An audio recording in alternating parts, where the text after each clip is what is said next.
एक बार की बात है, एक गांव में विजय नाम का लड़का रहा करता था। बचपन से ही पढ़ाई में होशियार विजय अपने मम्मी पापा की आखिरी उम्मीद था।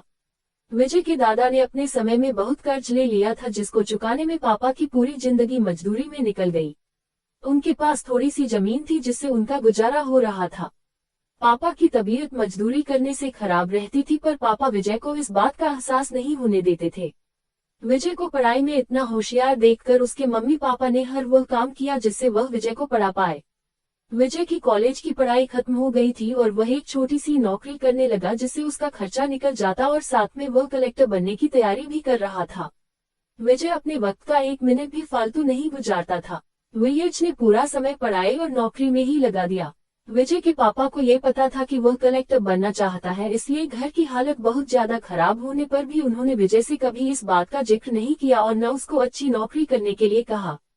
लगातार 2 साल तक विजय पास नहीं हो पाया। उसके बाद भी उसके पिता ने अपना घर और जमीन गिरवी रखकर विजय को आईएएस की कोचिंग ज्वाइन करवाई और उसकी नौकरी भी छुड़वा दी और केवल पढ़ाई करने को कहा।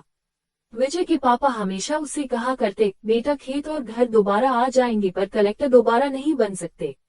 आज पूरे साल पढ़ाई करने के बाद विजय का रिजल्ट आ गया, जिसमें वह अच्छे नंबरों से निकल गया था। आज उसके पिता से ज्यादा खुश कोई नहीं था। ऐसा लग रहा था जैसे विजय का सपना पूरा होने वाला है, पर भगवान को कुछ और ही मंजूर था। विजय का कल इंटरव्यू था और सुबह से उसके पापा की तबीयत खराब थी। विजय के पापा उसकी मां से बार बार कह रहे थे कि विजय को मत बताना, और उस दिन देर रात उनकी मौत हो गई। अब एक मां जिसकी गोद में उसका पति गुजर गया और वह अपने दर्द को भुलाकर अपने बेटे की जिंदगी के बारे में सोच रही थी।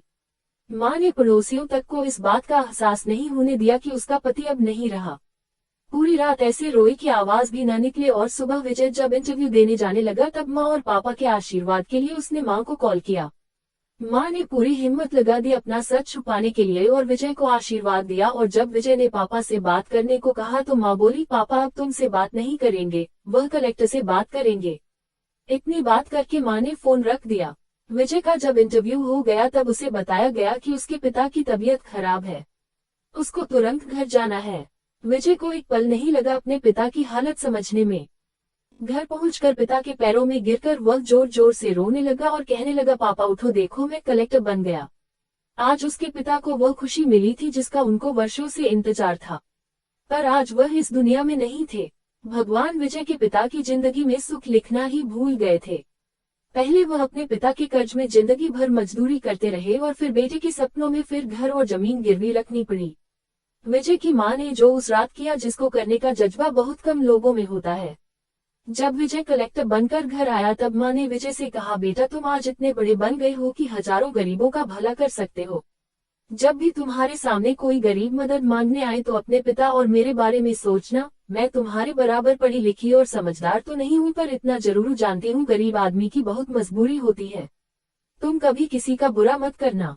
दोस्तों, इस कहानी से हमें ये शिक्षा मिलती है कि वक्त कितना भी खराब हो, हम उसे बदल जरूर सकते हैं। माँ और बाप के एहसानों को हम कभी नहीं उतार सकते हैं, पर हम अपने कर्मों से उनकी इच्छा जरूर पूरी कर सकते हैं।